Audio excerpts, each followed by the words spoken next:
The message tonight is called Winning the Greatest Battle. Stop and think about what would be the greatest battle.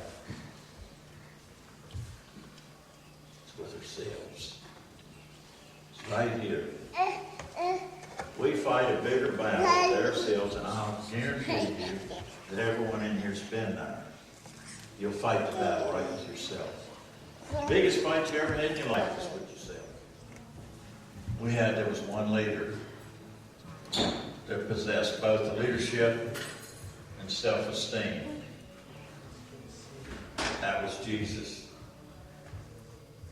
1 Peter, 2nd chapter, 21 to 22 says, "For even hereunto you were called, because Christ also suffered us, leaving us an example that we should follow his steps, who did no sin, neither was he guilty, found in his mouth."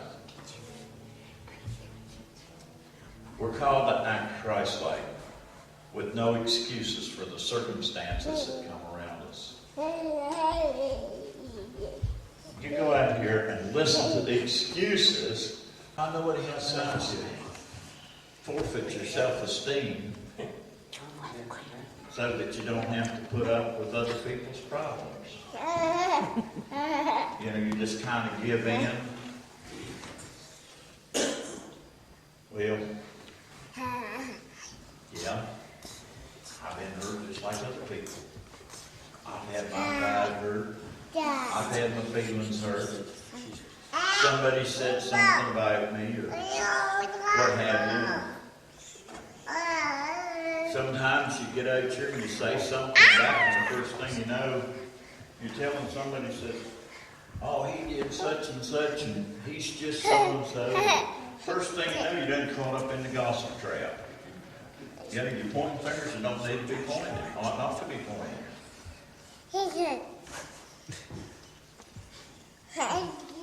Here's a good example of how you get caught up in stuff. This old deacon, he was pickup truck. He was going to a meeting one day, and the truck broke down. Well, guess where it broke down? Right in front of the local bar. Well, he had a meeting to get to, and he had to get to the meeting. Here come a friend of his by, and he flagged him down and gave him a ride, and he went on to the meeting. Late when he got out, so he said next morning he went back to get his truck. Well, the local busybody, we all got busybodies around. The local busybody, she went to the pastor of the church and all over town that this deacon was at the bar all night. Said, "So he's truck there all night." I can hear now. He must have been so bad off he couldn't even leave because he left the truck there all night. Couldn't even drive himself home. Didn't even check out the situation, what happened. No. Well, a couple days later, old deacon had his truck going. He just drove it over to busybody's house and parked it in front of the house. She said, "What are you doing? You can't leave your truck sitting there like that. What do people say?" He just smiled and walked off.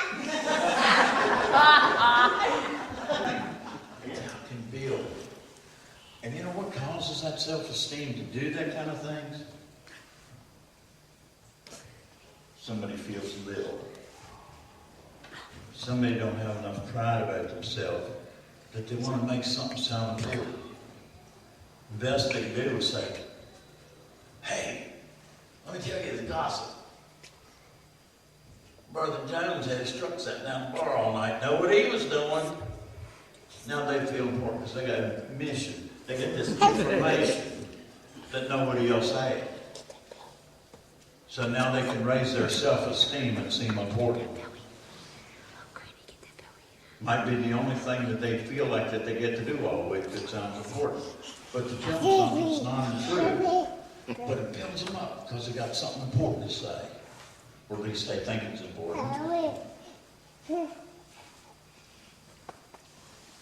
Builds a situation into a real mess. Sometimes these preachers out here in some of these churches get so much gossip going on in the church, so much busybody and false talkings.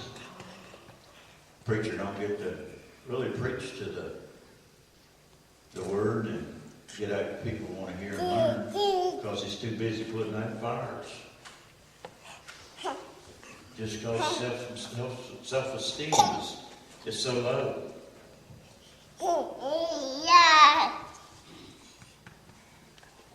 In the book of Matthew, chapter 5, verse 11, it says, "Blessed are the persecuted and the falsely accused for Jesus' sake." Because if you're standing up for Jesus, it don't matter what they say about you. You can hold your own self-esteem because you know you're doing what's right. We're getting into I'm going to call it the last day era. Because I don't think there's a lot of this world left. I think we're in what the Bible calls, back here in Revelation, the church of Laodicea. Talks about 7 churches. And they're all times of the church. They're not 7 different buildings or groups of people. But the church of Laodicea, the Bible says that it's neither hot nor cold. So disgusted is God about that church that he wants to just throw up. He wants to spit it out of his mouth. And that's what our churches are getting into now. Because the self-esteem, the battle within us individually, we're not fighting it. We're just giving it up. We're letting Satan take charge.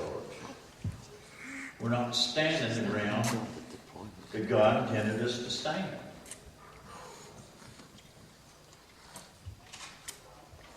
Second Timothy 3:3, when it talked about Jesus not being a hypocrite or speaking falsely, it was only the followers of Satan that had the self-esteem so low as to spread gossip or talk falsely about people. If you're a follower of Christ, but let me tell you, there's a whole book of truth right there that you can spread. You want to tell something, you tell what's in the Bible. I guarantee you, if your self-esteem is standing in the Bible, the devil will be fooled. If it had been talking with self-esteem, this building wouldn't have been for sale because the people before us had had it full. The only reason it had been for sale is because it was too little for the people to see. There's churches that are not full because the people don't have the self-esteem. They don't have God backing. They're not putting God first. They're not filling their lives up. They're not telling the word. There's something good to spread right here in this Bible.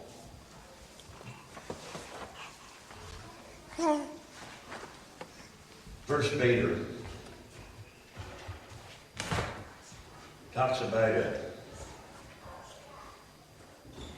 whole chapter of fiery cleansings that's coming, fiery trials. But verse 14 talks about this.